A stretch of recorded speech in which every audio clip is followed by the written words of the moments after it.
You are watching the Deadfoot Diver Podcast with Kurt, the Deadfoot Diver.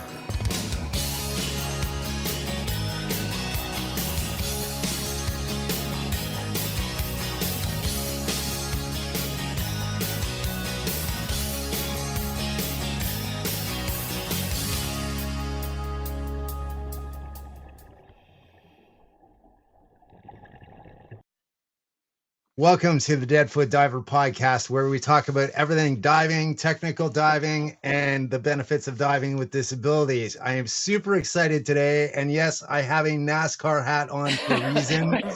I decided to pull out my old NASCAR official hat because I am so excited to have NASCAR Cup driver Brendan Gaughan on. How's it going?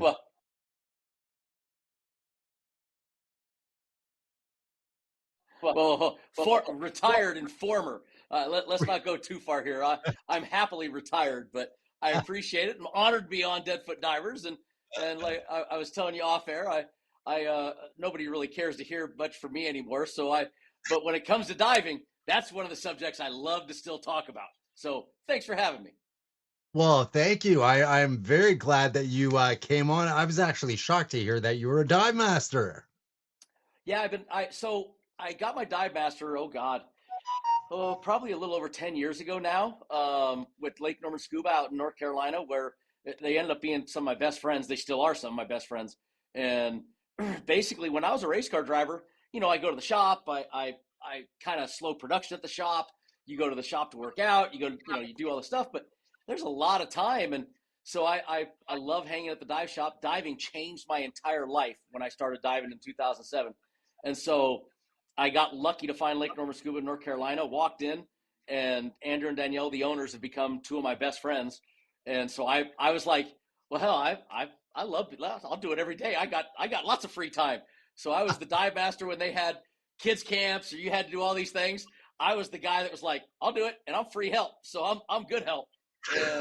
And even better, you're a former NASCAR guy that the guys are like, oh my God, he's our dive master for today. I was current. Yeah, then, well, yeah. So it was fun because I do these classes, and a lot of the mechanics kids would be in the classes, and they go, their moms would show up to pick them up, and they're like, what are you doing? I'm like, this is what I do for fun. It was a fun time of my life, and I do miss it. I had hand in helping certify probably over 1,000+ kids with Lake Norman Scuba. It was one of my favorite things. It was one of my favorite things in life to do. I can't tell you how much I enjoyed just doing the kids camps and being there certifying those kids and being part of that group. Andrew Katsamis, who is the owner, is one of my best friends. In my opinion, of course, I have one just like everybody else. He's one of the best instructors you can ever ask for. And so it was a lot of fun. He taught me. I have a personality that really lends myself to some of that stuff, and he loved it. I mean, the thing for me was, Curtis, my best deal was if you had someone that was slowing down a class or had a problem that was struggling with something. And look, you and I both know, taking your mask off is the biggest struggle for, 80% of the problems that show up, it's going to be that mask. And I used to take the ones that were scared, that were worried, that didn't think they'd keep going. Andrew'd look at me and give me the nod. I'd go back to the 5-foot deep pool, the 4-foot deep pool. I put the kids, and you come back into the other room and we'd be ahead of the class. I love taking the ones that struggled a little bit and get to watch even a grown person, not just a kid, to watch someone overcome that irrational fear of what diving is, and then turn it into the rational, really what happens when you dive.